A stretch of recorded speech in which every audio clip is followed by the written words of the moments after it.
Magandang araw po sa inyo mga kaibigan. Marinig natin ang kwento ni Marjorie at ng kanyang naudlot na kasal.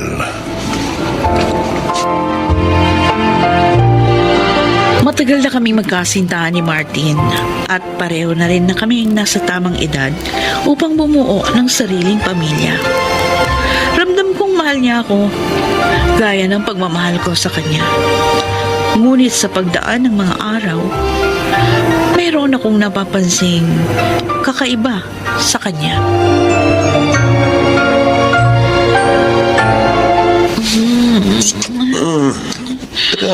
Ano ba? Teka lang, Marge. Bakit? May ka-text ako. Sandali. Ano ba naman yan? Kaya nga tayo nag-out of town. Pagkatapos ngayon, trabaho pa rin ang inaatupag mo. Pasensya ka na. Hindi ko pwedeng hindi sagutin to. Kliyente ito eh. Paano naman ako? 2 gabi na tayo dito sa resort.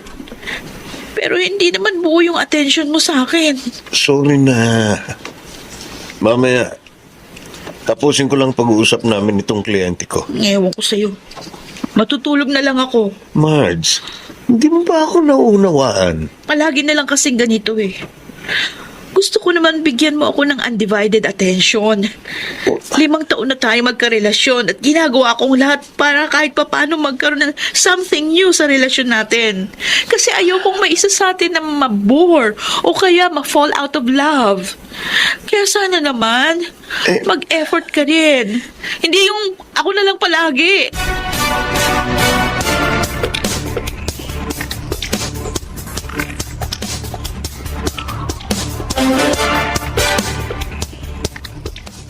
Magpakasal na kasi kayo. Bakit ba hindi pa kayo nagpapakasal? Pareho naman kayo may stable job. Christy, kung ako lang talaga, matagal na akong nag-propose. Kaya lang, hindi naman gawain ng babae yun. Minsan nga parang ako na lang palagi yung nag-first move sa aming dalawa. Baka naman may ginagawang kababalaghan yan si Martin. Tingin mo? May tingin ko wala naman. Mararamdaman mo naman kasi kung niloloko ka ng partner mo. Tiwala naman ako kay Martin na hindi niya yun gagawin. Yun nga lang, siguro dahil sa matagal na kami, kaya kulang na rin yung effort niya para sa relasyon. Hindi na gaya nung mga una naming taon. Alam mo, kailangan na talaga ninyong dalhin sa next level ng relationship nyo, Marjorie. Pero, paano, Christy?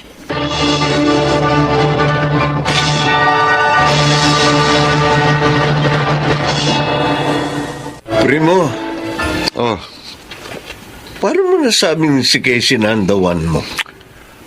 ang naalala ko, tinanong ko lang ang sarili ko noon kung kaya ko bang tumanda na hindi si Casey kasama. Ang sagot ko, hindi. Kaya pinakasalan ko siya. Hindi ka ba nagsisi? Baliw ka ba? Bakit ako magsisisi? Heto nga't buntis na naman siya Ano? Buntis na naman si Casey? Oo, pangatlo na to. Taon-taon naman yata ang pagbubuntis niya. 5 nga ang gusto niyang maging anak 5? Oo, Ang dami. gusto namin ng malaking pamilya. Bakit ba? Nagpaplano ka na bang pakasalan si Marjorie? Ewan ko. Parang hindi ako sigurado sa nararamdaman ko sa kanya. Ano? Naku, Martin, umayos ka. 5 taon na kayo. Huwag na huwag mo sasaktan si Marjorie. Baka nakakalimutan mo, may kapatid yung martial artist. Mabubugbog ka, pare.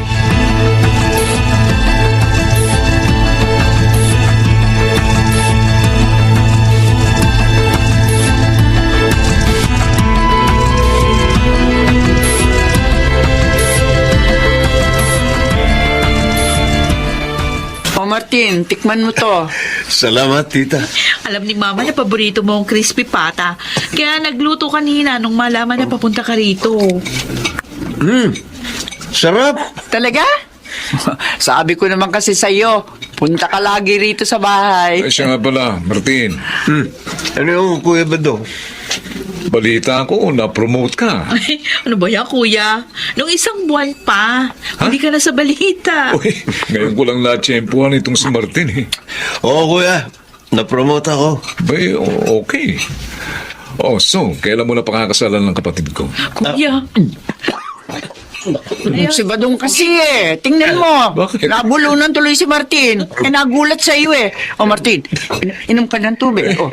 Salamat Eh, po. saan ba naman tayo pupunta, no? Kayo, saan pa kayo papunta? Hindi ba sa simbahan? Eh, bakit pinatatagal nyo pa kasi?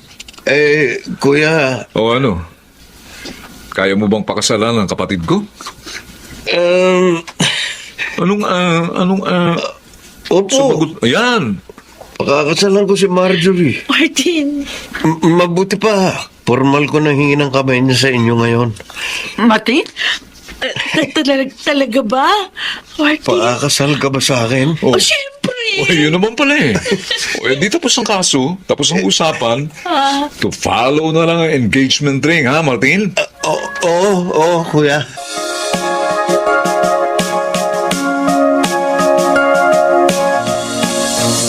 Oh my gosh! Talaga? Oo. Tingnan mo. Kahapon niya lang binili itong singsing. Nasilo na siya ni Kuya kasi bigla siya tinanong. Shucks! This is it, friend! Ang pinakahihintay mong pangyayari sa buhay mo. Si Kuya kasi, hindi tuloy romantic yung proposal ni Martin. Napaka-epic. Tinanong niya ako kung papakasal ako sa kanya habang hawak-hawak niya ang isang pirasong crispy pata. Talaga? Oo, pero ayos na to. Isang mahalaga, ikakasal na kami. Magkakaroon na ako ng pamilya, Christy. Kaya ikaw, maghanap ka na rin ng jowa. Nako, saka na ako maghahanap ng mapapangasawa kapag kasal ka na. Kasi alam ko magiging busy tayo sa preparation mo sa wedding. Ay, naku, totoo.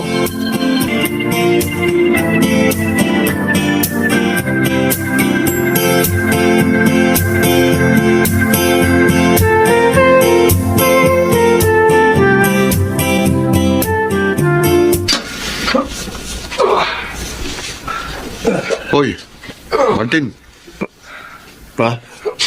kanina mo pa tinititigan yung isang lalaki ah.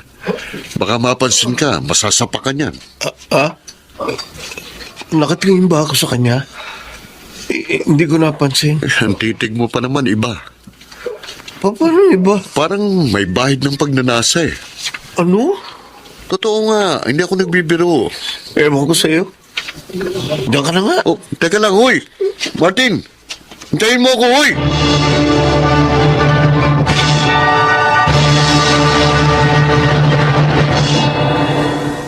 Ano pa nangyayari sa akin?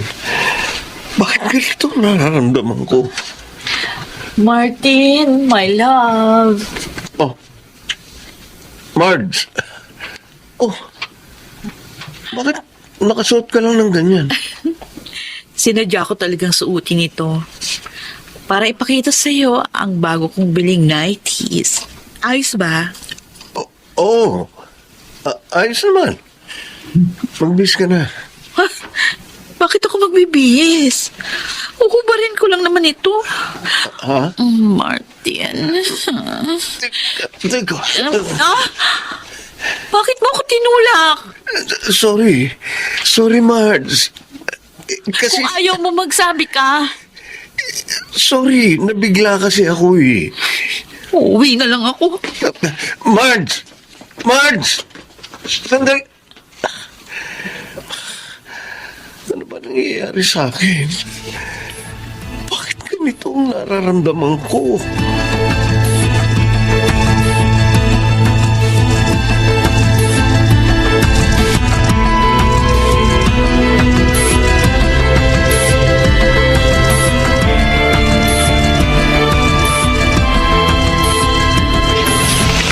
Hindi pa rin kayo nag-uusap? Gano'n nakatagal? Mag-iisang linggo na. Lo, bakit? Hindi siya nagtitext sa akin eh. Kaya hindi rin ako nagme-message sa kanya. Ngayon pa talaga kayo nag-away ng ganito, ha? Kung kailan nagpaplano na kayo magpakasal? Ay, ewan ko ba, Christy? Parang may kakaiba akong napapansin kay Martin eh. Pero, ewan, hindi ko maipaliwanag kung ano yun. Ang mabuti pa, ikaw na mag-initiate. Nunugin mo ng pride mo. Kailangan ninyong mag-usap ng masinsinan. Kaya lang natatakot ako. Natatakot ako, Christy.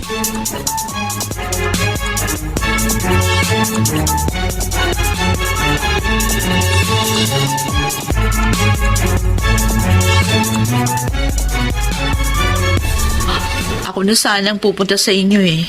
Kung di ka tumawag. Marge, sorry. Sorry. Bakit ka nagsasorry?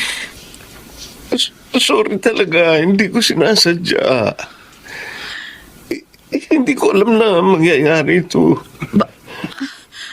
Ano ba ito, Martin? I-cancel natin ang wedding. Ha? Bakit? Maghiwalay na tayo. Ano? Anong sinabi mo? Bakit tayo maghihiwalay? Hindi, ayoko. Hindi ako ang karapat dapat sa'yo. Hindi ako. Anong sinasabi mo? Bakit? Meron ka na bang ibang nagugustuhan? Did you cheat on me? Hindi. Walang iba. Ako may problema. Anong problema? Marge, kasi Ano? Kasi ano? Sabihin mo. Para maunawaan ko. pakiramdam ko, hindi na babae ang gusto ko. Hindi na babae. Ang... Sinasabi mong bakla ka? Oh my God. No. No, hindi pwede, Martin. Hindi. Lalaki ka. Sorry, Marge. Pero matagal na. Matagal ko na itong nararamdaman. Parang nag-iiba ang interes ko. Kaya inobserbahan ko ang sarili ko. Hindi ko alam kung paano ito naging ganito. Pero ayokong pakasalan ka na half-hearted ako. Ayoko saktan ka.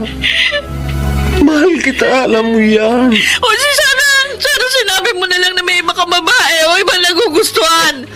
Mas matatanggap ko pa yun. Pero ito... Sorry. Oh my God. Mas patawarin mo ko. Patawarin mo ko.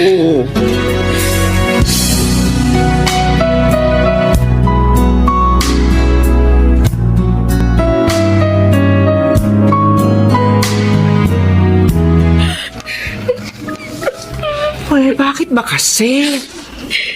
Ano ba nangyari sa inyo ni Martin? Marjorie, Kuya, oh, hayaan niyo na muna siya. ano yan? Hindi ako papayag na gawin niya sa ito. Nag-propose siya sa'yo pagkatapos bigla ka niyang iiwan sa ere? Nagpaalam naman siya ng maayos. Kinausap naman niya ako ng maayos. Kahit na.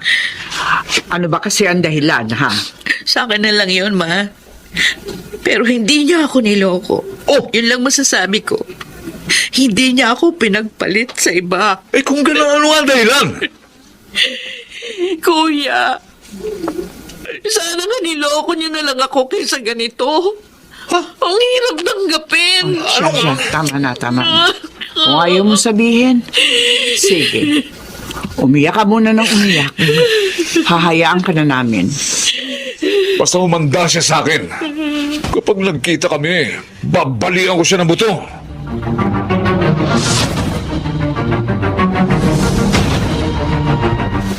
Aalis muna ako rito, Marge. Saan ka pupunta? Sa malayo. Susubukan ko rin magpatingin sa psychologist. Kailangan ko ng professional help para sa sitwasyon kong to. Aayusin ko ang buhay ko.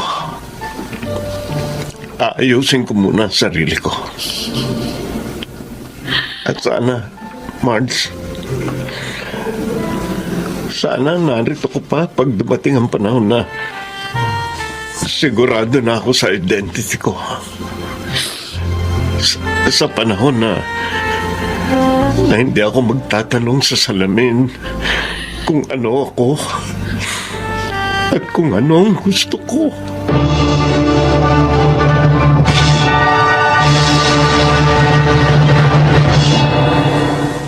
Nang sinabi ni Martin na hindi na babae ang interest niya, parang nanliit ako.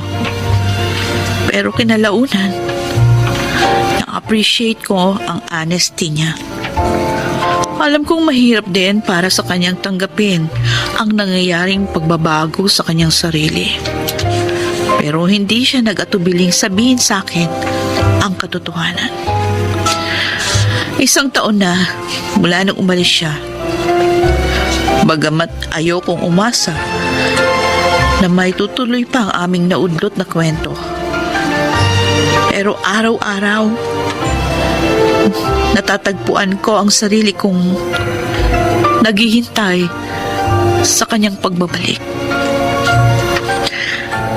Ako po si Marjorie at ito ang aking buhay.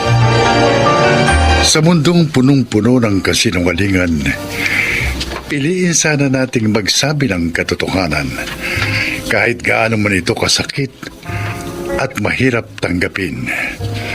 Mga nagsiganap: Janelle Benjamin, Chiquit del Carmen Amor, Susan Robles, June Martin Legaspi at Rosana Villegas sa papel na Marjorie.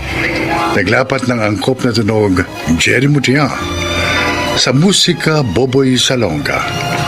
Supervisyong teknikal Eric Lucero at Bong Muyar. Creative Consultant Phil Cruz. Production Assistant Anching Cruz. Ito'y mula sa panulat ni Rita Labanon. Sa direksyon Salvador M. Royales. Ito ang aking buhay.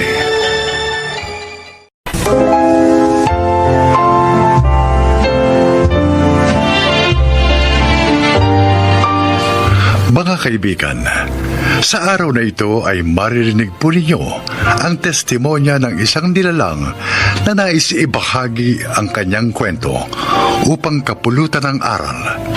Siya po ay si Ava. Isa akong babae na handang magpakamartir para sa aking pinakamamahal na asawa.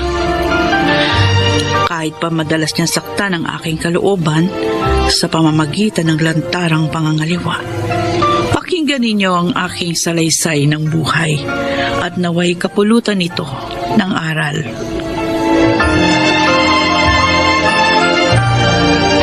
Jed, anak, baka gusto mo pa ng spaghetti o ubusin mo na ito. Sige po, ma. Si Papa po pala. Kailan pa po ba siya uuwi sa atin? Ay, ewan ko, anak. Di ko alam kung kailan uuwi yun. Sayang nga eh. Ilang araw na lang. Magbabagong taon na. Nag-away po ba kayo bago siya umalis ng bahay? Oo. Nadiscover ko meron siyang kapit. Pinapili ko siya kung sino sa amin ang gusto niya. Ay, syempre. Mas pinili niya yung kanyang kabit. Kaya ayun, umalis na siya. Ganun po ba? Ma, bakit ganun po si Papa? Ang totoo, matagal ng kabit niya yung crystal na yun. Nung una, kaya ko pa na hindi kumibo. Pero nitong nagdaang buwan, ang sakit-sakit na. Gusto niyo na po ba siyang hiwalayan? Minsan pumapasok na yan sa isipan ko. Pero anak, kasi kapag naiisip kita, ayokong lumaki ka na sira ang pamilya natin.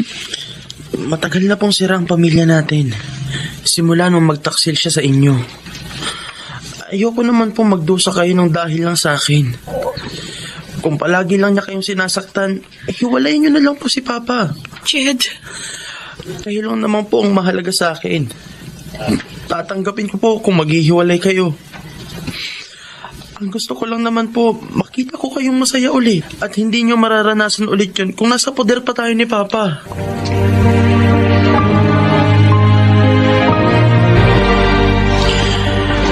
Nandito na po tayo sa LRT station, ma. Ayun po si Papa, oh. Nagtatrabaho po sa ticket booth. Sabi ng papa mo, ganitong oras siya magbe-break. O, hintayin na natin siyang lumabas ng ticket booth. Ma, ano po bang plano ninyo? Magmamakaawa na umuwi na siya ng bahay? Para ano? Para makasama natin bukas sa bisperas ng bagong taon? Oo, anak. Susubukin ko siyang pakiusapan na umuwi. Kahit man lang sa pagsalubong sa bagong taon. Oh, ayan ang papa mo. Lumabas na ng ticket booth. Tara po, lapitan natin. Miggy! Miggy! Papa!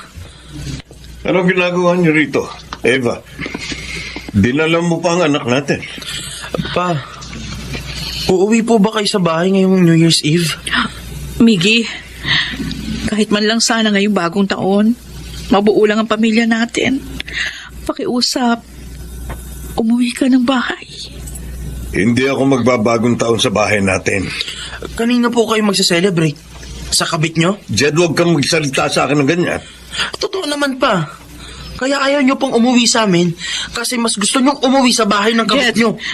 please, tama na. Huwag tayo mag-iskandalo dito. Pwede ba? Umuwi na kayong dalawa. At kahit kailan, huwag nyo na akong pupuntahan dito sa trabaho ko. Dahil kahit anong pilit nyo, hindi na ako uuwi sa bahay. Ayoko na kayong makasama. Sumusobra na yang si Papa, Ma. Siya na ang may kasalanan sa atin. Siya pa ang galit. Hindi ko siya mapapatawad sa ginawa niya sa inyo. Anak, huwag ganyan. Ama mo pa rin siya. Kung nagkasala man siya sa atin, ipagdasal na lamang natin siya. Oh, Eva, ayun yung LRT ticket ng dalawa hanggang Blumentritt Station. Umuwi na kayo. Kayong dalawa na lang ang mag-celebrate ng bagong taon. Huwag nyo na akong idamay pa.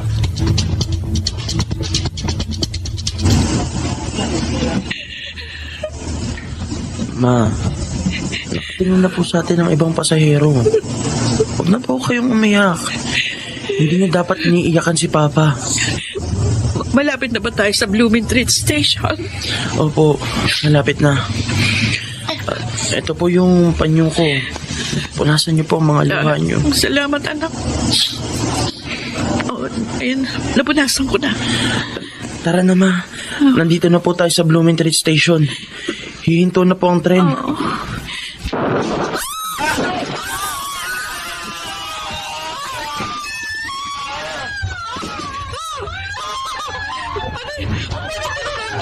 Buong katawan ko!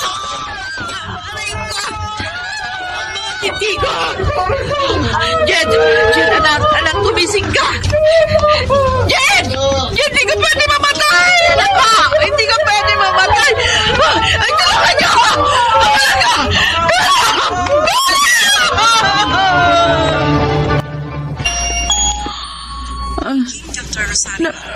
Nasaan ako?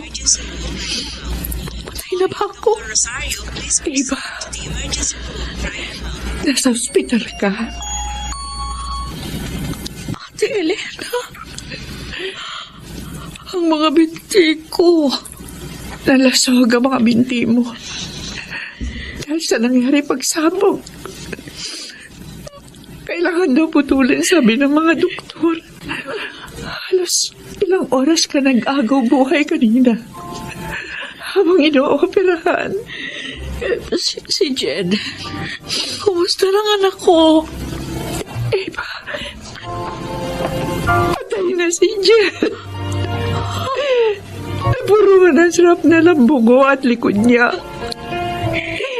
Dinagdala siya dito na rival. Ang anak ko. Anak ko.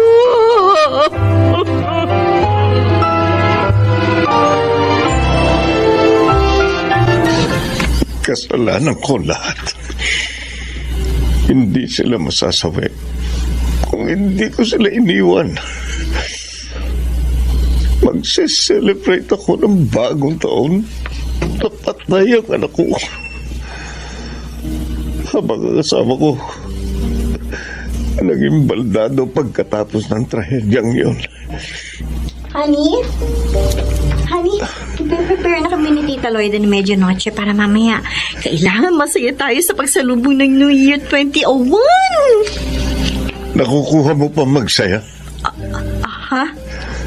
Alam mo namang namatayan ako ng anak doon sa sumabog na LRT. Sabihin mo sa akin, paano ako magiging masaya ngayong bagong taon? Honey, alam ko masakit para sa'yo. Ang sa akin lang naman, kalimutan mo muna yung pagluluksa mo. Kahit saglit lang. For New Year's sake. Miggy, nalulungkot din ako sa nangyari sa anak mo. O sige, babalik na ulit ako sa kusina para tulungan si Tita Lloyda. Oh, anitong nagawa kong kasalanan sa pamilya ko.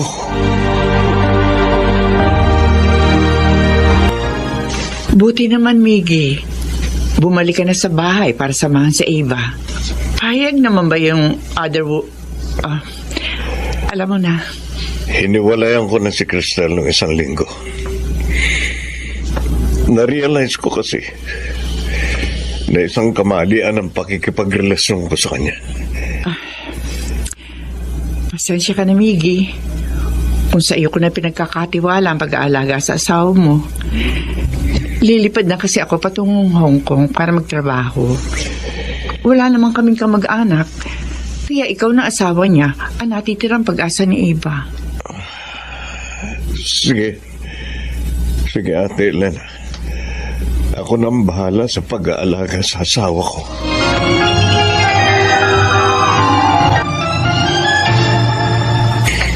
Oh. Ayan. Oh. Ayan. Ibababa na kita sa kama mo, ha, Eva? Ayan. Ang bigat mo pa rin. Kahit wala na yung parehong binti mo. Salamat, Miggy. Dito ka na ba titira uli sa bahay? Oo. At ako na mag-aalaga sa'yo. Pero may trabaho ka. Di ba makaka-istorbo lang ako sa'yo? Nag-resign na ako sa trabaho ko. May hiro naman akong naipon na kahit konti na pwede nating ipuhunan sa itatayo nating sari-sari store. Di ba may sari-sari store tayo noon sa baba na abandonado na ngayon? Aayusin ko uli yun. Para kahit na nandito ako sa bahay at nag-aalaga sa iyo, kumikita rin tayo. Miggy, sigurado ka ba talaga na handa mo kong alagaan? Oo, dahil may obligasyon pa rin ako sa iyo bilang asawa mo. Baka naman sa pagtupad mo sa obligasyon mo sa akin, hindi ka naman maging masaya sa piling ko. Huwag mo nang isipin yun. Ang mahalaga, nandito ako para alagaan at protektahan ka. Pangako, hindi kita iiwan.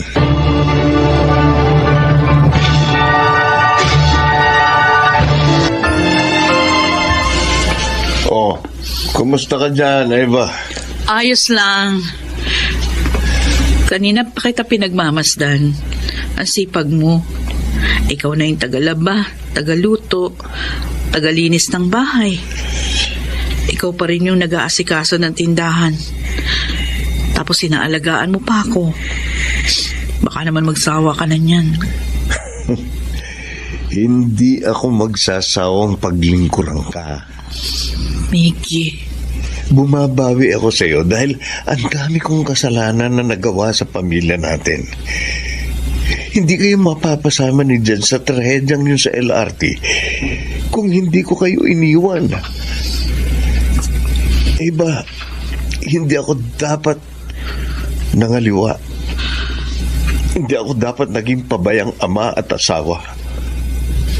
Ang dami kong pinagsisisihan sa mga maling desisyon na nagawa ko. Miggy. Patawarin mo ko kung naging makasarili ako, kung naging masama akong asawa. At pangako, hindi na yung mauulit. Matagal na kitang napatawad. Salamat, Eva. Salamat at binigyan mo ko ng pangalawang pagkakataon para itama ang mga nagawa kong mali. Mahal na mahal kita. Mahal na mahal ko kayo ni Jed. Ako hindi ako nagsisisi na ikaw ang aking minahal.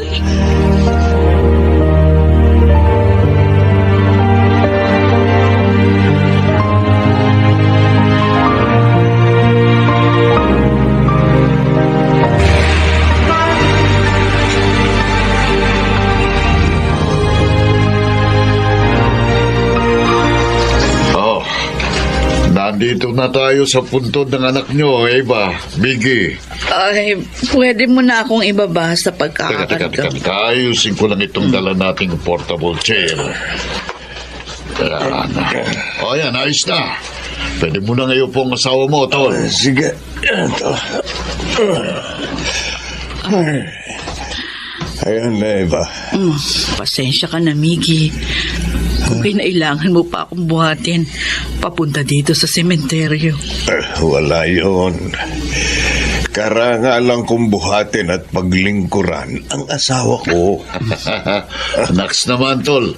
Kahit pa sumasakit na ang mga buto-buto. Oy, Marlon. Ha? Walang kaso kahit manakit pa lahat ng buto ko. Ang mahalaga, nagagawa ko ang tungkulin ko kay Eva bilang kabiyak niya. Ang swerte ko naman sa iyo, Miggy. Mas maswerte ako sa iyo dahil inilabas mo ang lahat ng kabutihan sa puso ko. Naku naman, grabe. Naiinggit naman ako sa inyong dalawa. Masyado kayong sweet. Kasi naman, Marlon, sa ating magkakapatid, ikaw lang ang hindi nag-asawa. Ayan tuloy. Oh, nga. Walang nakagusto eh. Loka talaga, Miggy. Oh, Marlon, salamat at sinamahan mo kami dito sa sementeryo. Ay. Oh, halika na't i-celebrate na natin ang 36th birthday ni Jed. Wala. Happy birthday, anak. Kung nabubuhay ka lang, siguradong marami na akong apo sa'yo. Namimiss kita, anak. Sana'y napatawad mo na ako sa mga kasalanan ko sa'yo.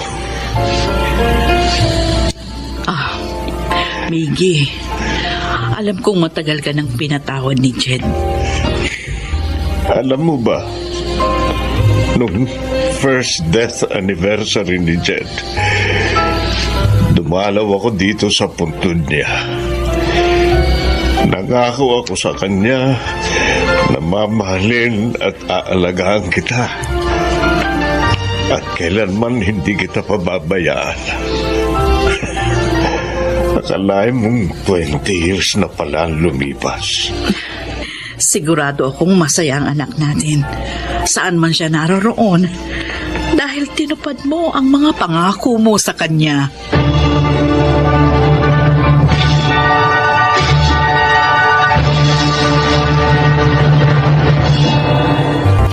Dalawampung taon na ang lumipas simula nung LRT bombing noong 2001. Eto ako ngayon. Masaya na sa buhay.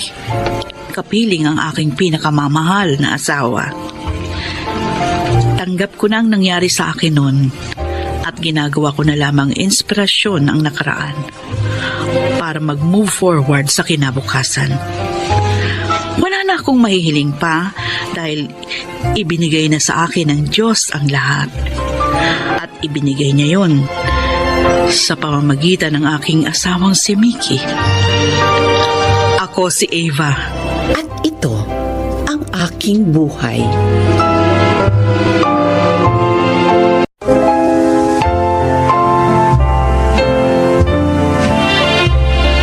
Mga kaibigan, sa araw na ito, isa na namang natatanging kasaysayan ang kapupulutan nyo ng araw sa buhay.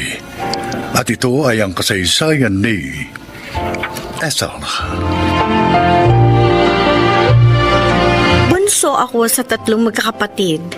Sa aming 3, ako ang nagkaroon ng pinakamagandang buhay. Sabi nila, ako raw ang pinakamabait sa aming magkakapatid. Kabaitan na hindi ko inakalang kaiinisan ko. Pakinggan po ninyo ang aking paglalahad. Hello, Tay! Ethel! Ano na naman ang problema mo, Pining? At napasyal ka rito. Si Tay naman. Ay di dinadalo ko kayo. Wala kang problema. Wala kang kailangan sa kapatid mong bunso. Tayo naman, pinapahiya niyo si ate. Huh. Ewan ko ba dyan kay Tay? Parang ayaw na dinadalaw ko siya. Pero, ate, talaga nga bang wala kang problema? Kasi Ethel, wala na kaming pangangailangan sa bahay. Yung bayaw mo naman hindi pa sumasahod. Kahit naman sumayod yung asawa mo, kulang pa rin sa iyo eh. Kasi hinahaluan niya ng bisyo. Ethel, pwede mo ba ako mabigyan? Wala na kasi kaming isasaing mamaya. Gutom na nga yung dalawang pamangkin mo nung iwan ko. Sandali lang ate ha. Ikukuha kita ng bigas. Bibigyan na rin kita ng mga delata. Bibigyan na rin kita ng pera para makabili ka ng mga kailangan ninyo. Salamat naman. Ethel, anak.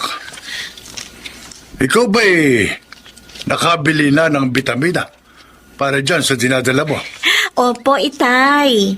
Buntis ka na, Ethel? Oo, ate Pining. Pinag-iingat nga ako ng doktor eh. Kasi first baby ito.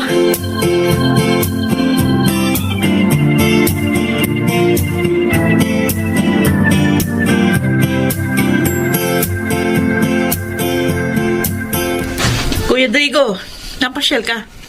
Oh, saan ka ba galing, Pining? Kanina pa ako rito eh. Dumaskarte. Wala na kaming pangangailangan dito sa bahay. Alam ko na kung saan ka galang galing, ha? Kina Ethel, no? Wala naman ako ibang malalapitan. Dahil sa kapatid ng asawa ko, tiyak na bubungangaan lang kami noon. Paano bungangera yun? Kumusta naman si Ethel? Siyempre, maayos pa rin. Maganda naman yung kita nila mag-asawa. Bukod pa sa may kabuhayang minana si Kenneth dun sa mga magulang niya. At saka isa pang balita. Buntis na ang buso nating kapatid. Lako, lagot. Bakit lagot, Kuya Drigo?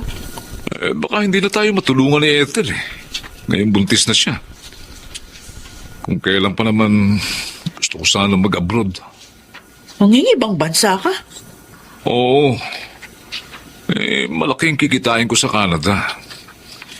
Yung nga lang, may placement fee. Pareho pala tayo na may gustong hingin tulong kay Ethel. Ako naman, may gusto kong negosyong buksan.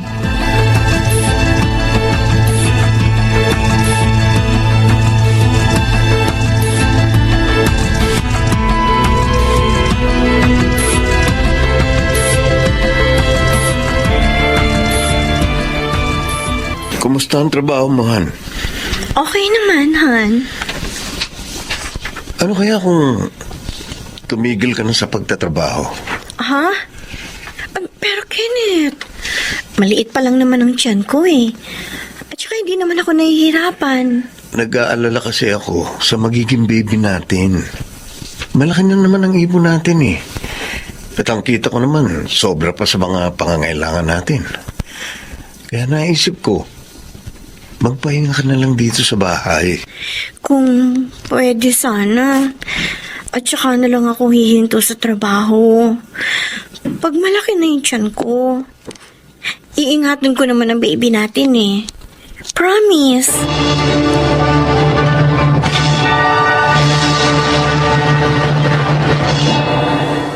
Gagabihin ka mamaya, anak. Opo, itay. Bakit? May overtime po ako. Di ba't pinag-iingat ka ng doktor dyan sa dinadala mo? Nag-iingat naman po ako, tay. Iniinom ko rin po yung mga vitamins na binireseta sa akin. Kasi anak, nag-aalala ako sa iyo eh. Sayang naman po kasi kikitain ko, tay. May tutulong ko pa yung kina ate at kuya. Di ka nagkulang sa kanila. Lagi mo silang tinutulungan.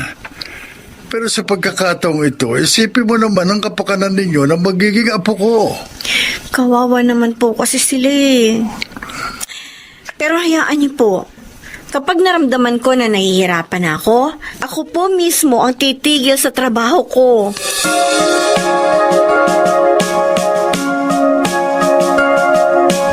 Opo, itay. Parang naman po, umasenso naman kami ng pamilya ko. Nang hindi, lagi na lang akong umaasa kay Ethel. Kuya, sure kaya ang trabahong yon sa Canada? Oo. Kasi malaki ang placement fee. Oo nga. Kapag naloko ka, sayang ang malaking halagang hinihiram mo dito sa kapatid mo. Hindi ho peke, itay. Huwag naman ho sana kayo negatibong mag-isip. Sige, kuya. Ha? Tutulungan kita. Maraming salamat, Ethel. Ang bait mo talaga. Huwag ka mag-alala. Babayaran kita kapag naroon na ako. Ethel, sana ako din matulungan mo, no? Kasi meron akong gustong pasukin na negosyo. Maliit lang naman yung puhunan. Kayang-kaya mo. Ha? Kailangan. Sabihin mo muna kay Kenneth ang lahat, anak. Naku, paano kung hindi pumayag si Kenneth, itay? Paano naman kami ni Kuya? Oo nga naman, itay. Lagi na lang kayo nakakontra Ethel, tsaka mo lang sabihin sa kanya, ha? Kuya. Total, magbabayad naman kami agad ni Pining Oo. Oo, ha?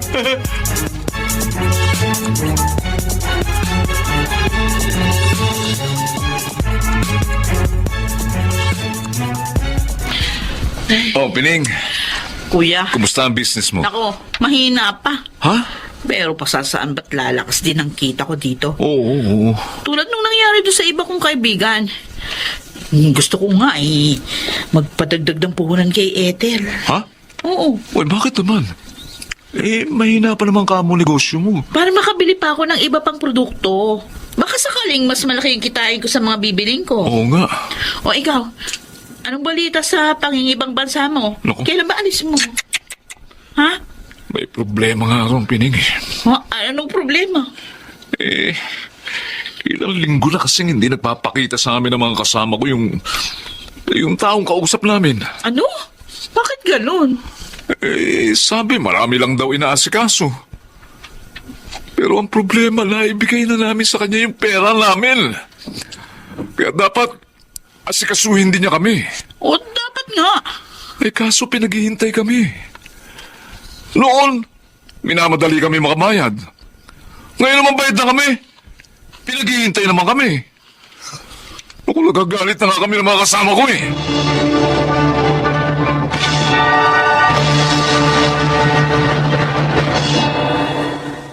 Mag-overtime ka na naman, Ethel? Oo, Kati. Kailangan kumita ng husto Naku, ikaw talaga, oo. Pinapagod mo ng gusto yung sarili mo. Buntis ka ba naman? Kasi gusto ko, bago pa malaman ni Kenneth, na ibalik ko na yung perang kinuha ko sa bank account namin ni Kenneth. Yung pinahiram ko sa mga kapatid ko. Pinahiram mo sila nang hindi alam ng asawa mo? Oo Sus, Si Kuya Drigo kailangan ng pera para makapag-abroad. Si ate naman, puhunan sa negosyo. pero dapat, pinaalam mo pa rin sa asawa mo yon bago mo ginawa. Inaawa ako sa mga kapatid ko Naisip ko, baka hindi pumayag si Kenneth. Kaya ako na lang ang nagpasya. Ethel, huwag kang magagalit, ha? Oo. Hindi mo ba naiisip na baka naman inaabuso ka na? Ay, minsan, naisip ko rin yun. Kaya lang, ewan ko ba... Aray, O bakit? Hoy, ano nangyayari sa'yo? sumakit. Bakit mo hinawakan ang puso mo? Sakit, biglang sumakit ang puso ko. Diyos ko, mabuti ba? Magpahinga ka muna. Huwag ka na lang mag-overtime ngayon. Lalong tumitindi ang sakit ko. Teka, sakit. Sandali, dadali ka sa klinika. Teka. Parang may lumalabas sa puwerto ko. Ethel! Dinudugo ka! Hindi! Ang baby ko!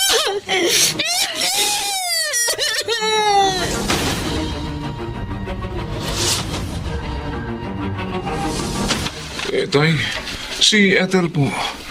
Kasi may importanteng bagay sana akong sasabihin sa kanya Ako rin itay. Ano na naman bang tulong ang kailangan niyo sa bunso niyong kapatid? Tay, Talagang kailangan ko ang tulong niya. Napeke ho ako eh. Fake recruiter pala yung napagbigyan ko ng placement fee para makapag-abroad. Pila nga ba sinasabi ko? Kami ho ng mga kasama ko lalo. Tay, ako naman ho sana gusto ko magpadagdag ng puhunan doon sa negosyong binuksan ko. Di wala man lang pala sa inyo ang nakaalam sa nangyayari sa bunso niyong kapatid. Ano ba naman ang mangyayari sa kanya? Sa aming tatlo, siya ho ang may pinakamagandang buhay. Oo nga, tama si kuya. Kaya inaabuso niyo naman ang kanyang kabaitan. Hindi ho naman. Hindi niyo naiisip na pinagpapaguran niya ang ibinibigay niya sa inyo. At dahil doon, kaya siya na ospital ngayon. Ha? Nasa ospital siya? Bakit po? Dinugo. Ha? Dahil sa labis na pagod sa katatrabaho para matulungan kayo. Kung bakit naman kasing tatandaan nyo na, hindi pa rin kayo makatayo sa sarili nyo mga paa. Lagi nyong inaasahan ang tulong ng kapatid nyo. Ginagawa nyo pa akong sangkalan para makahingi ng tulong sa kanya. Ito naman. Totoo naman, di ba? Panalangin natin na walang masama mangyari kay Ethel at sa kanyang dinadala. Dahil tiyak na malaking problema kung mawawala ang isa sa mag-ina.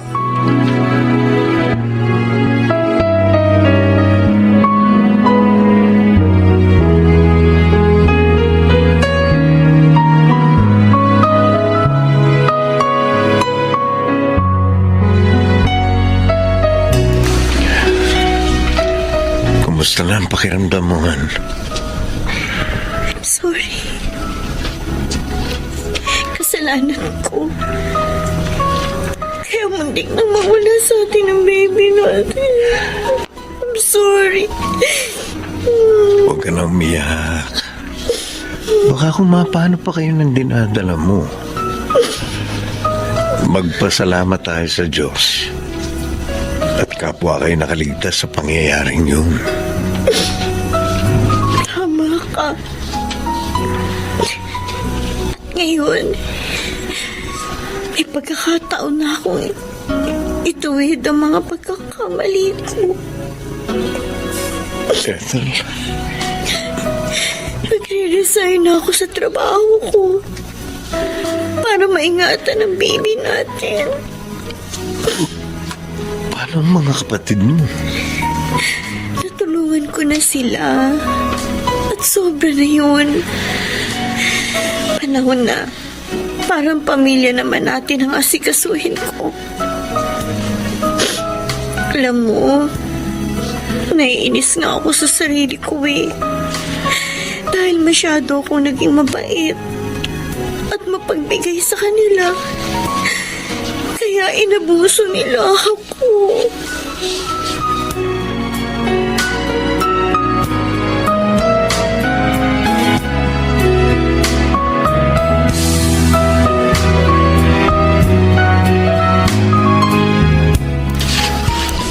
Kayo pala, ate, kuya. Sinadya namin dito ka na sa bahay dalawin, Ethel, para makausap ka ng gusto. Nabanggit na sa akin, Itay, ang kailangan ninyo. Sinabi raw ninyo yun noong una kayo magpunta rito. Totoo yun. Pero iba na ngayon, Ethel. Natauhan na kami sa mga nagawa naming mali sa'yo. Tama si Kuya Rodrigo, Ethel. Gusto naming humingi ng tawad sa lahat ng abusong ginawa namin. Dahil sa amin, muntik na kayong napahamak ng dinadala mo. Patawarin mo sana kami, Ethel. Totoo ba ang naririnig ko, ate? Kuya? Oo, totoo. Mula ngayon, magsisikap na kami ni Kuya. At hindi ka na namin aabusuhin. Palalaguin ko yung business na sinimulan ko. At ako naman, Ethel, may trabaho na ako. Doon ko na lang kukunin yung panghulog ko sa perang nahiram ko sa'yo. Pasensya ka na. Napeki kasi ako, hindi ko naman gusto yun eh. Kaya patawarin mo sana ako, ha? Kapatid ko.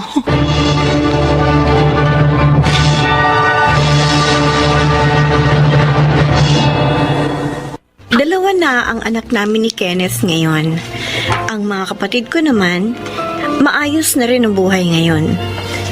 Sana po ay inyong naibigan at kinapulutan ng aral ang aking inilahad. Ako po si Ethel at ito ang aking buhay. Sa buhay ng tao, walang mang-aabuso kung walang magpapaabuso. Mga nagsiganap, Lynel Benjamin, Bobby Cruz, Rosana Villegas, June Martin Legaspi, Susan Robles, at Chiquit del Carmen Amor sa papel na Ethel. Naglapat ng angkop na tunog Jerry Mutia, sa musika ni Buboy Salonga, supervisyong teknikal Eric Lucero at Bong Moyar, creative consultant Phil Cruz, production assistant Anching Cruz. Ito'y mula sa panulat ni Telma Corporal Alcantara, sa direksyon Salvador M. Royales. Ito ang aking buhay.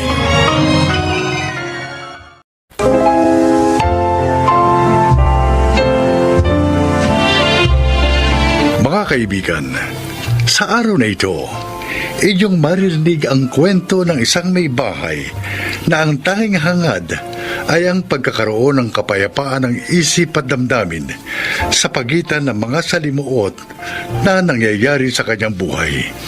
Siya ay si Nelia. Sa mga unang taon na naging pagsasama namin ni Aldo, inakala kong likas lang sa kanya ang pagiging malinis at organisado. Pero nang lumaon, hanggang sa aming pagtanda, ay napansin kong hindi na normal ang kanya mapaulit-ulit na nakagawian. Nasa huli ay may tuturing na palang isang uri ng disorder o nakaalarmang karamdaman.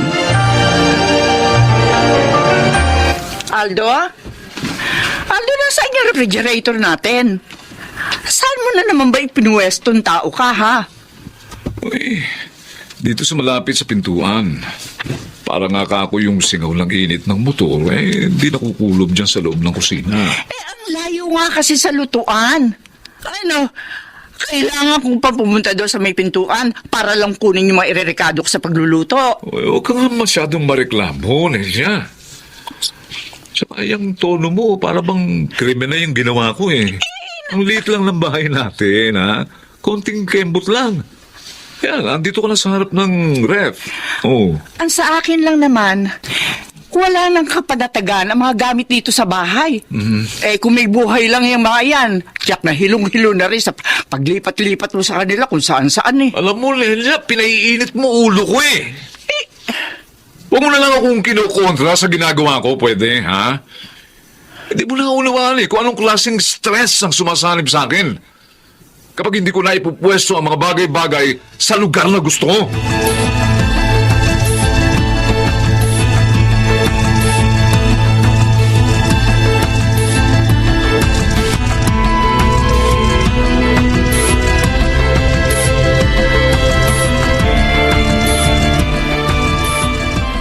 Magandang umaga po, Chodolpo. Ikaw pala, Ariel. Mukhang marami po kayong tanggap na trabaho dito sa vulcanizing shop nyo, Oo linggo pero ang daming customer. Ikaw ba, saan ang lakad mo? May bibisitahin lang po akong site na pagtatayuan namin ng isang bagong building, Chong. Ba, mainam pala't may kasunod na agad ang project na natapos mo kamakailan lang. Opo, medyo sineswerte po sa proyekto. Maiba ako. Ang tatay mo nga pala, kumusta? Nako, nandun na naman po sa bahay at nagtatalo na naman sila ni Inay sa mga bagay-bagay. Alam niyo naman pong Itay, mabilis uminit ang ulo. Ganun ba? Hayaan mo, isang araw dadalawin ko ang tatay mo. Matagal-tagal na rin kaming hindi nakapagkwentuhan eh. Ay, sige na't baka mahuli ka na sa mapupuntahan mo. O sige po, Chong. Alis na po ako. Sige. Magandang umaga po ulit. Mag-iingat ka dyan sa pagpapatakbo ng motor, ha? Opo, Chong. Salamat po.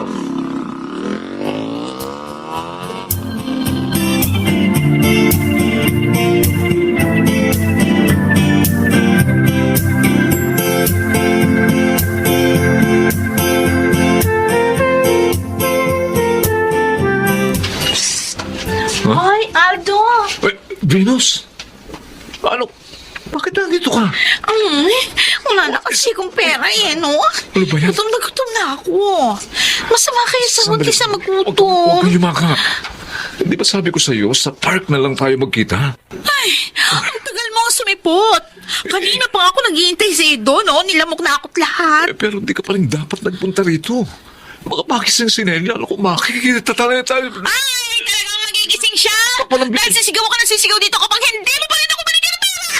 Ano? Akin na yung pitaka mo! Bilis! At hindi ako nagbibiro sa sinabi ko! Talaga mag-iskandalo ako dito!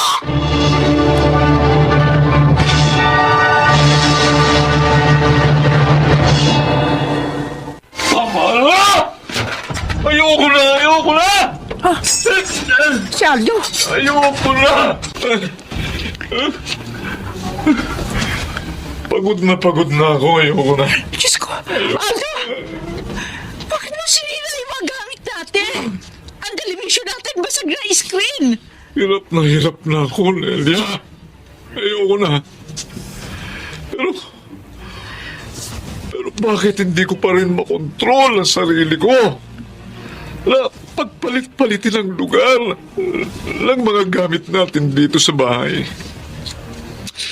Pakiramdam ko, palaging magulo ang paligid ko. Ang isip ko. Kaya kailangan kong gawin ito ng paulit-ulit. Aldo, ang mabuti pa magpahinga ka muna sa kwarto mo para bumabayang ano ang nararamdaman mo. Hayaan mo na yung mga kalat na yan. Ako na magliligpit ang mga yan. Hindi. Ako mag-aayos ng mga yan.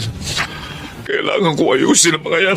Halika na, Ayusin ko ititimpla muna. na rin kita ng mainit na gatas para Hindi. kumalma ang pakiramdam mo. Tara na. Baka kailangan mo lang talaga magpahinga.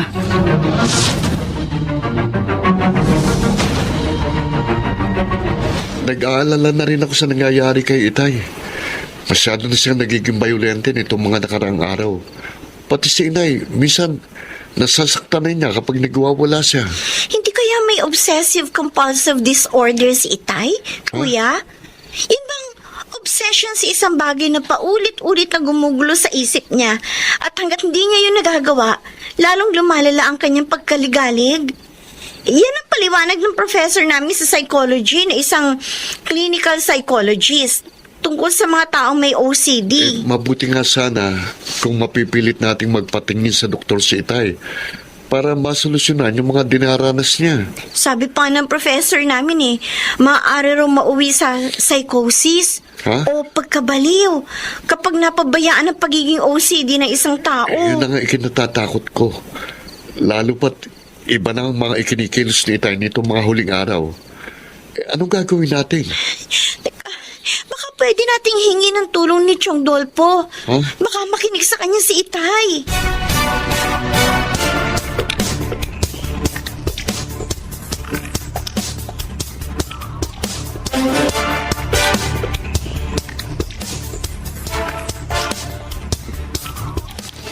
Aldo?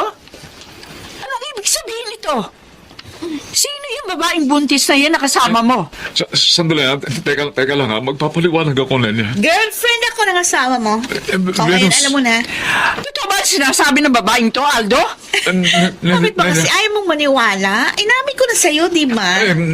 Nelia, mabuti pa. Tayo na umuwi. Ha?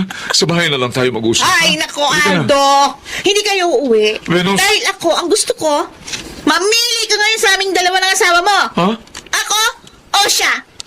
Sumagot ka!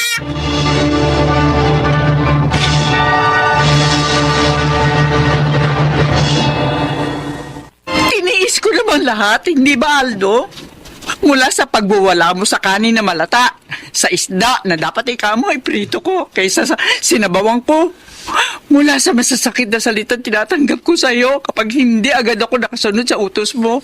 Nelia. Pero hindi ko matatanggap yung panluloko na tuklasan ko dahil dignidad ko na ang sinisira mo. Nelia, ano ka ba naman? Kayang-kaya ko namang kalasan si Venus kahit anong oras. Binuntis mo? Paano mo kakalasan? Hindi ako ang ama ng dinadala niya. Ano ibig sabihin? Nagpapakabayani ka? Inaako mo ang anak sa kanya ng iba? Naawa lang ako sa kanya. Kaya sinamantala mo na rin ang pagiging minor de edad niya, ganon. Nagbabanta siyang magpapakamatay kapag nakipag-iwalay ako sa kanya. At ako, Aldo, kung magpakubatay din kaya ako dahil sa ginawa mo. Napakasakit. Lahat ng pagtitiis ko sa pakikisama sa iyo, ito lang pala magiging kapalit.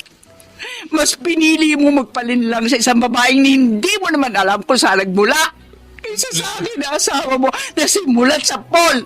Umako sa mga kakulangan mo, sa mga kahinaan mo.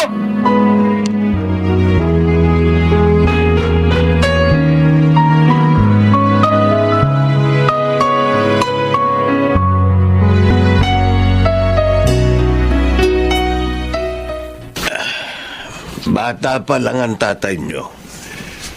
Nakita ko na rin ang mga nakababahala niyang kilos noon. Pero inakala ko ngang likas lang sa kanya ang pagiging malinis at organisado. Kung kaya hinayaan ko lang siya sa kanyang ganong routine. Isa po ang genetics sa mga sanhi ng pagiging obsessive-compulsive disorder, Chong. Oo. Sinay, parehong-pareho ng kondisyon ng inyong ama. Gusto po namin ipagamot si Itay, Chong.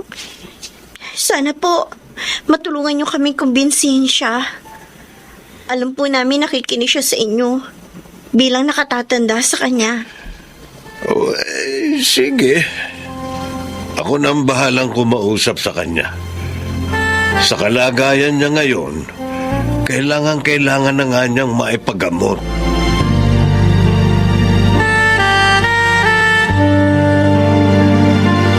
Maraming salamat pa rin sa pag-aasikaso mo sa akin, Nelia. Sa kabila lang, napakarami kong kasalanan sa iyo. Siguro nga, na habang pinagsisilbihan pa rin kita, isang paraan pa rin to na pagpapatawad ko sa mga pagkakamali mo. Bukas daw ang appointment ko sa clinical psychologist na professor din pala ni Lara. Wala din naman akong ibang hangad kundi ang pagaling mo. Para mas makaagapay ka pa sa buhay. Kahit para na lamang sa sarili mo. Para sa ating dalawa, Nelia. Gusto kong magkasama pa tayo habang buhay mula sa mga sandaling ito. Gawin mo, Aldo. Gawin mo. Dahil ako kaya kong ipaubayan pa ang sarili kong mga kapakanan para lang sa katiwasayan ng pagsasamang ito. Tulad ng sinumpang ko, nakasama ka sa harap ng altar.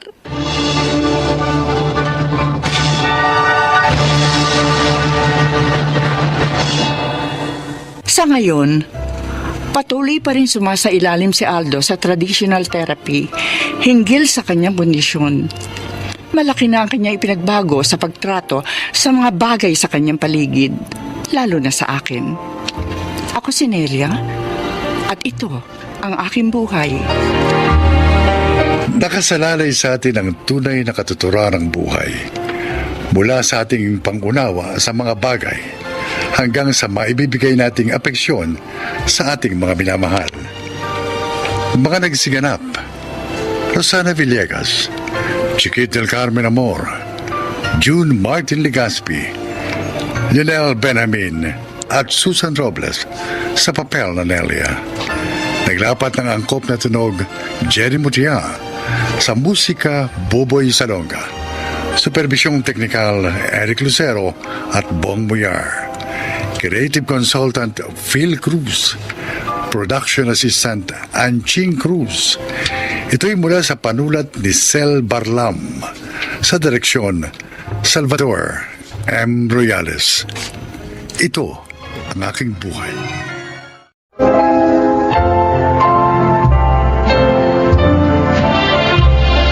Magandang araw po mga giliw naming tagapakinig. Narito ang paglalakad ng isang binatang may mabuting ugali. Siya ay si Lemon.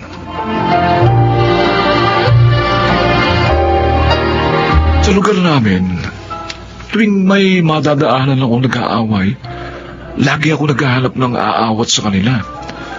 Katwiran ko, kawawa naman yung naagrabyado. At isa pa, gusto kong kahit sa ganoong paraan, ay makatulong ako para hindi na humaba pa ang gulo.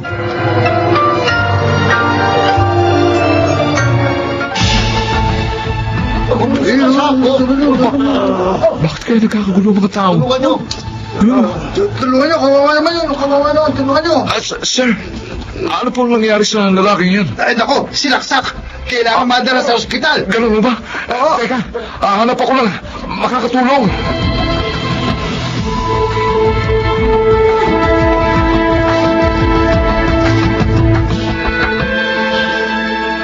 Lemon, bakit ngayon ka lang dumating? Late ka na ng 20 minutes. Oo nga, Raul eh. Kasi may nadaanan akong lalaking lasaksak. Oh. Ayun, tinulungan namin madala sa ospital. Dumating na mga bagong boss natin, sina Ma'am Cecilia at Sir Oliver Rodriguez. Lagot. First meeting pa lang. May atraso na ako sa mga bagong boss natin. Okay, Mr. Lemon Bautista. Sir, Pagbibigyan kita ngayon pero ayoko na maulit to. Siya si Sir Oliver Limon. sir, pasensya na po. Pangako po, hindi na mauulit. Hindi naman dahil tumulong ka. Pwede ka nang maliit sa trabaho mo.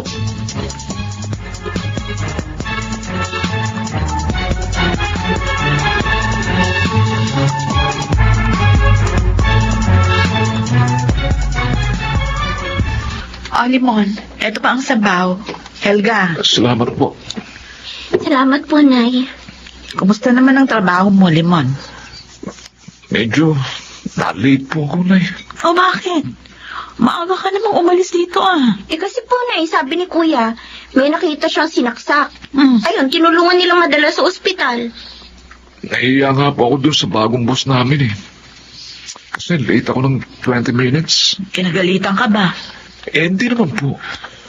Sinabihan lang ako na huwag na mauulit yun. Ayun, nangako naman po ako na hindi na mauulit. Ay naku anak, sikapin mong matupad yun para hindi ka maalis sa trabaho. Oo nga naman, Kuya. Ayos pa naman ang sweldo mo doon. Oo nga eh. At kailangan tuparin ko yun. Kawawa naman si inay kung mawawalan ako ng trabaho. Hindi niya makakayang itaguyod mag-isang buhay natin. At ang pag-aaral mo.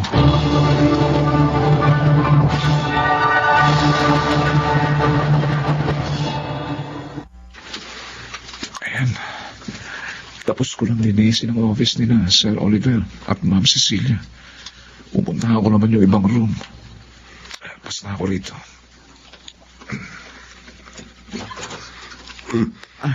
Good morning po, Sir Oliver. Lemon, tapos ka naman maglinis dito. Opo, sir.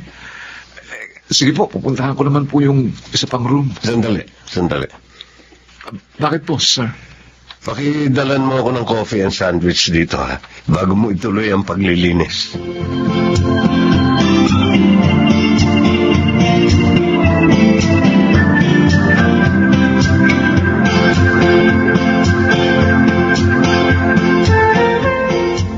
Oliver, nakita kong kasabay mong nagmerienda si Limon kanina. Oo, Ate Cecilia. Niyaya ko sa uli na samahan ako magmerienda. Mukhang magaan ang loob mo sa kanya. Natutuwa ako sa kanya eh. May mga ugali kasi siya na parang ako. Tulad ng ginagawa mo noon, na pangingialam sa mga nag-aaway. Ikaw naman. O, Hindi ko pakikialam yun eh. Umanap lang ako ng makakatulong. Para hindi na humaba ang gulo. At ganun din si Limon. Kaya nga hindi ko nakuwang magalit nung minsan sa malik. Ayon pa sa kwento niya, dalawa silang magkapatid. Biyuda na ang nanay niya. At dahil doon, kaya nag-working student siya. Nakakabilib siya. Nga din naman ako sa kanya. Kahit 22 years old pa lang, responsable na. Ay, alam ko na kung bakit ka bumuntong hininga at biglang nalungkot dyan. Dahil kay Cynthia. Naaalala ko lang siya, Ate Cecilia. Hanggang ngayon, nakukonsensya pa rin ako. Tigil na nga natin ang usapang ito. Sumakit na naman yung dibdib mo.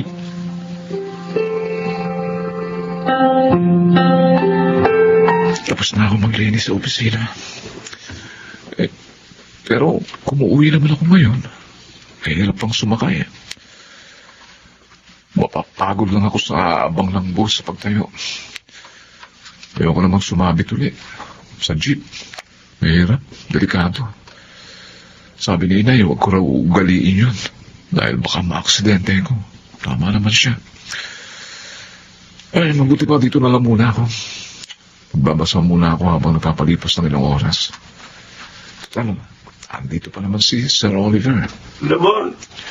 Limon! Si Sir, bakit kaya? Tulungan mo ako! Parang nahihirapan siya magsalita.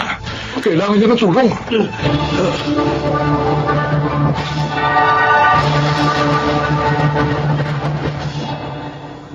Ay, Oliver, kumusta ng pakiramdam mo? Maayos na, ate. Hindi na ako nahihirapang huminga. Ay, mabuti na lang nasa opisina pa si Limon. Nadala ka agad niya dito sa ospital. Nasaan ba kasing gamot mo? Hindi ko nadala Nakakalimutan ko. Ano? Pambihira ka namang tao ka. Hindi mo dapat kinakalimutan yun. Nasaan si Limon? Ayun, umuwi na. Pinigil ko nga dahil umuulan pa. Pero sabi, baka raw nag-aalala ng nanay niya.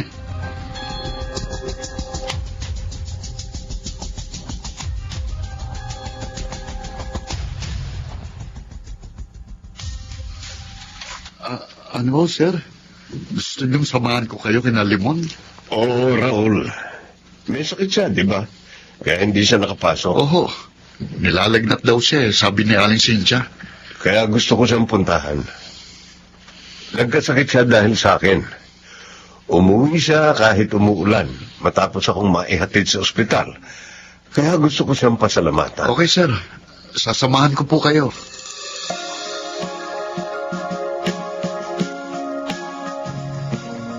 Maupo kayo, Raul. Sir. Salamat, Helga. Kapatid ka pala ni Limon.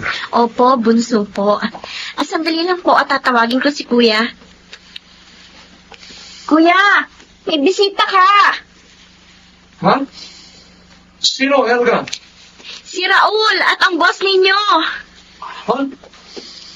Raul? Limon. Sir Oliver? Maiwan ko na po muna kayo. Sige. Sir, Nagpasama sa akin si Sir Oliver, Limon. Nag-alala kasi ako sa iyo, Limon, nang malaman kong may sakit ka. naku, sir. Salamat po sa concern. Wala na po akong lagnat ngayon. Bukas po, papasok na ako. Good. Yung babaeng nasa kwadro, sino siya, Limon? Nanay ko po, sir. Narito ba siya? Pwede ko ba siyang makausap? Bakit po, sir? Kilala niyo po ba si inay?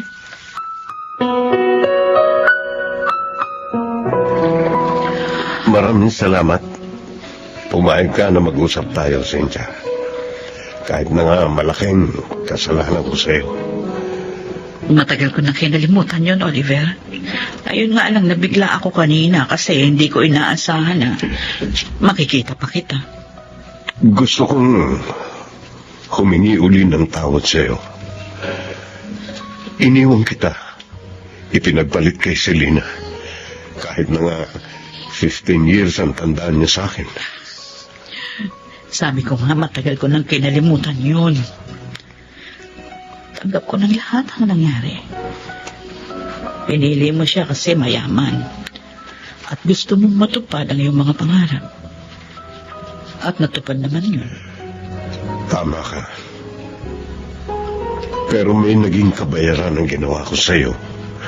Ha? Anong ibig mo sabihin? Hindi niya ako nabigyan ng anak hanggang sa pumanaw siya. Ganun ba? Cynthia, sabihin mo sa akin, si Limon ba? Oo. Siya nga. Siyang batang tinalikuran mo noon. Aking anak. God. Kaya pala ang gaan ng loob ko sa kanya. Si Helga naman. Anak namin ang lalaking tumulong sa aking pagkadapa. Yun nga lang, maaga siyang nawala sa amin. Lemon. Kayo pala, ang tatay ko. Lemon, Kayo pala. Oliver, hindi ko tinago sa kanyang lahat.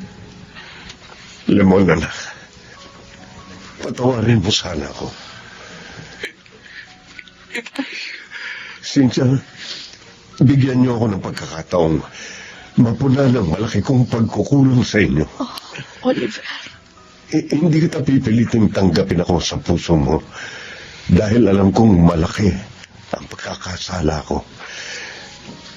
Pero sana, hayaan mong tulungan ko kayo para magkaroon ng magandang kinabukasan sina Limon at Helga.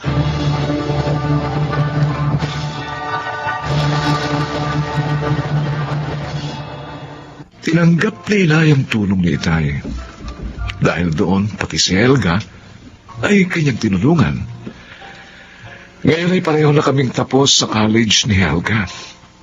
At sina Inay at Itay naman, nagkabalikan na. Sa wakas, ay natapos din ang aming paghihirap. Ako po si Limon, at ito po ang aking buhay. Kahit mahirap ang mabuhay sa mundo, masarap pa rin sapagkat maraming sorpresa ang buhay. Mga nagsiganap, Rosana Villegas, Chiquit del Carmen Amor, Lionel Benjamin, Jenaline de la Cruz, Phil Cruz, at June Martin Legaspi sa papel na Limon. Naglapat ng angkop na tunog, Jerry Mutia.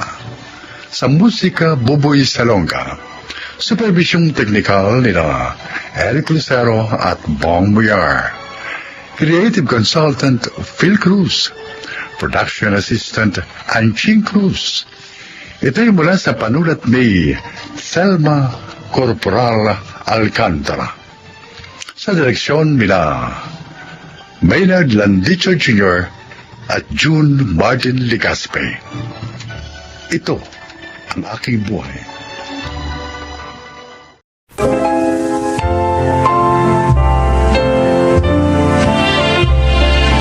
Mga kaibigan, darito ang isang natatanging kasaysayan na kapupulutan ng aral sa buhay na ilalahad sa atin ni Grace. Maaga ako naulila sa ina at hindi ko rin kinagisna ng aking ama. At dahil doon, kaya hindi ako nakapagkolehiyo. At upang may matirhan, pagiging katulong ang naging trabaho ko. Pakinggan po ninyo ang aking kwento.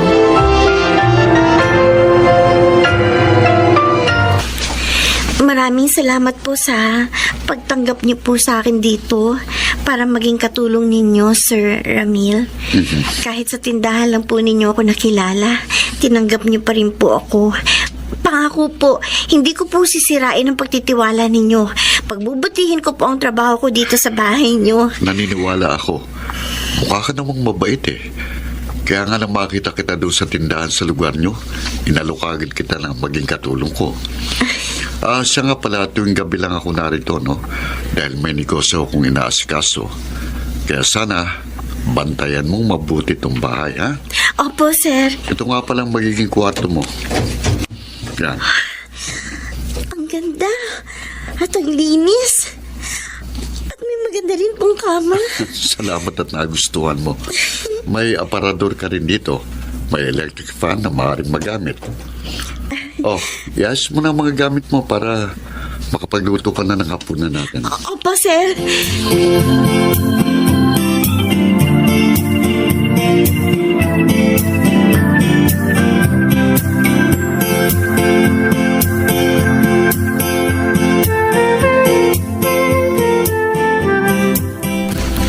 Eto na pong merienda ninyo, Sir Ramil. Ma'am Jenny. Salamat, Grace. O, sige na. Iwan mo na kami. Opo. Sure ka ba na mapagkakatiwalaan ng babaeng yun, Ramil? Oo naman. Mabait at masipag si Grace. Bakit ba? Kasi masyado siyang bata para pagkatiwalaan mo nitong maganda at malaki mong bahay. Baka mamaya magnanakaw pala siya. Ikaw din. Manakawan ka. Hindi na gagawin yun. Mabuti siyang tao. Oh, sobra naman yata ang pagtatanggol mo sa kanya. Sa tindahan mo lang naman siya nakilala, di ba? Hindi niya alam. Nagtanong-tanong ako sa lugar nila tungkol sa kanya. At lahat ng mga nakausap ko, iisang sinabi, mabait siya at mabuting anak. Mahirap nga lang siya. Kahit na. Para sa akin, hindi ka pa rin dapat maging kampante. Ay, hindi bale. Madalas akong pupunta rito para masubaybayan siya.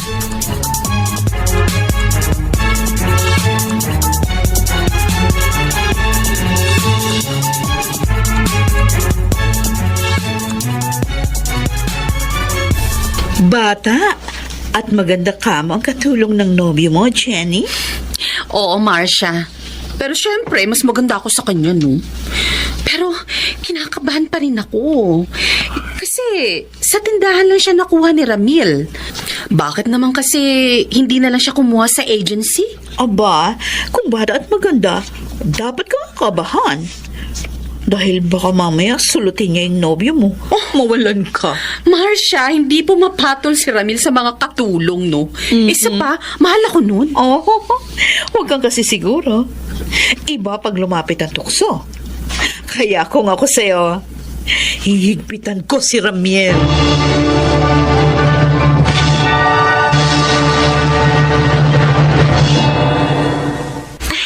Kayo po pala, Ma'am Jenny. Oo, ako nga. At sinong lalaking to? Si Jimmy po.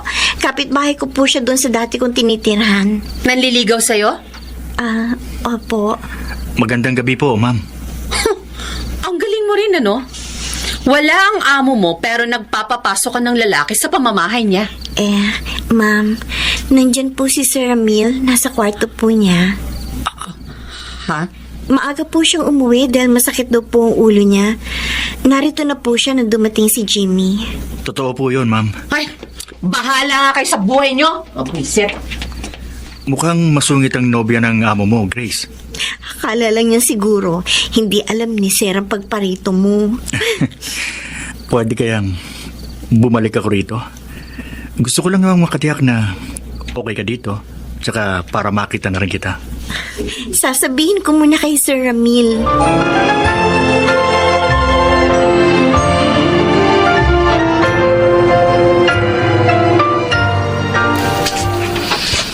Nakita kong kwarto ng katulong mo. Ang ganda, ah. Meron pang radyo at TV. Paano mo nakakita? Tinignan ko. Na-curious kasi ako. Parang sobra naman yatang maganda ang kwarto ni Grace kaysa sa kwarto ng dati mong naging katulong. Jenny, gusto ko lang malibang si Grace. Para pagpagod na siya, may mapaglibangan siya. Wow. Sobrang concern. Hey, are you jealous? Sobrang concern ka kasi. At saka, bakit? May karapatan naman ako magselos, di ba? Dahil girlfriend mo ko for 3 years. Wala kang dapat ipagselos. Ikaw lang ang mahal ko. Kung tuksohin ka ng babaeng yun. Hindi niya gagawin yon. Dahil matino siyang babae. At ako naman, matinuring lalaki. Ewan ko, ha? Jenny! Ramil, mas mapapanatag ako kung iba na lang ang kunin mong katulong. paalisin mo na lang ang babaeng yun.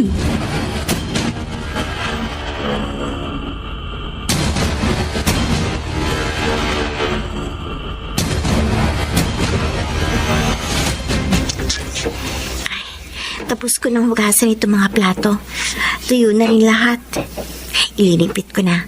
Para magawa ko naman yung gusto merienda ni Ma'am Jenny mamaya. Grace!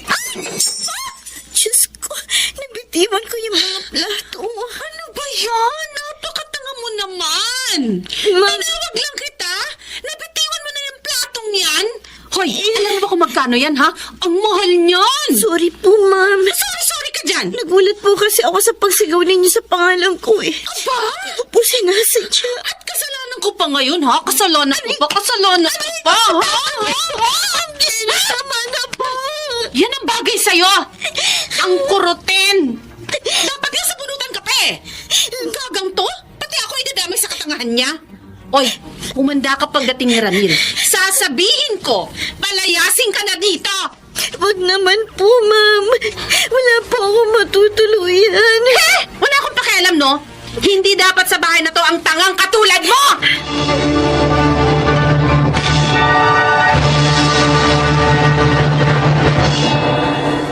Hindi mo siya dapat sinaktan, Jenny. Bawal yun sa batas. Kinarot ko lang naman dahil nga ang tanga. Mali pa rin ang ginawa mo. Isa pa, sabi ni Grace, sumigaw ka habang nasa likuran niya. Kaya nagulat siya at nabitiwan ang mga plato. At mas naniniwala ka sa kanya kaysa sa akin, ganon? Sa akin ay kung ano lang ang tama. Bakit ka ba ganyan? Sabihin mo sa akin, may gusto ka ba sa babaeng yon, ha? May gusto ka ba sa katulong mo? Sinabi ko na sa'yo, di ba? Wala akong gusto sa kanya. Bakit ba ang dumi ng isip mo?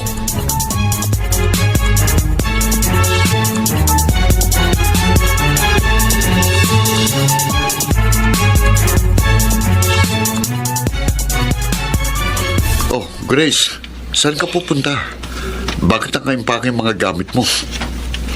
Narinig ko po yung pag-uusap ninyo ni Ma'am Jenny, sir. Gusto po niya umalis na ako dito. Kaya naisip ko po, aalis na lang po ako para hindi ako maging dahilan ng inyong pag-aaway. Hindi ka aalis. Pero sir, magagalit po siya sa inyo. Huwag mo siyang intindihin. Mawawala rin ang galit niya kapag nalaman na niyang lahat.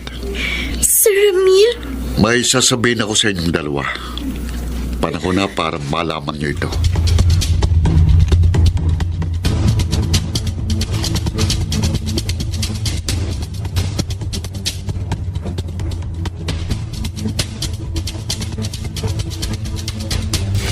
Mas kinampihan pang katulong niya kaysa sa'yo? Ganon na nga. Hindi niya pinaalis yung babae. Ay, naku, Jenny. Baka nga may gusto siya sa Grace na yun. Hindi ko na alam ang gagawin ko, Marcia. Ayaw ko mawala sa akin si Ramil. O para malaman mo kung mahal ka pa rin niya, pamiliin mo. Ikaw o ang katulong niya? Oo nga, no? O sige, gagawin ko yun. Kaso, paano kung hindi akong piliin niya? Oy, doon mo ihanda ang sarili mo, girl.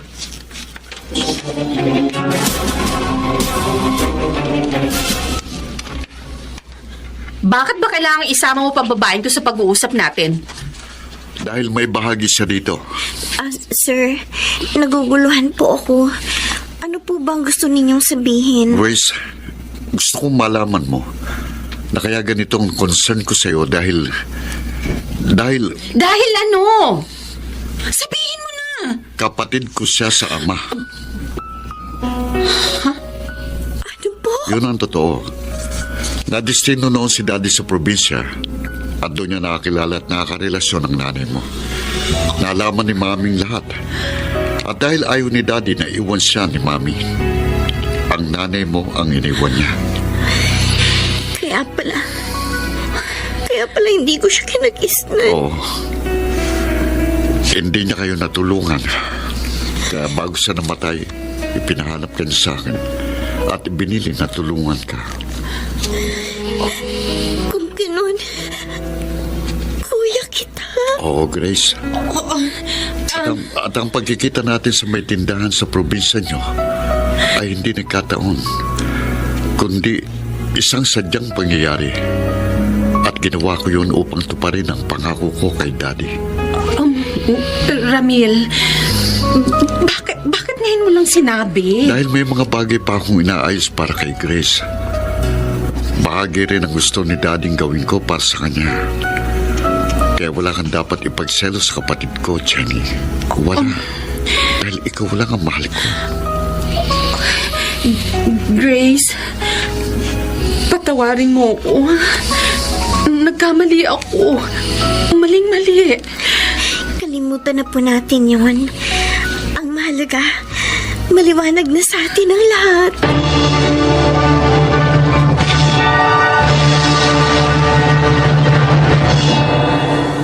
Iyon ang naging simula ng pagbabago ng buhay ko.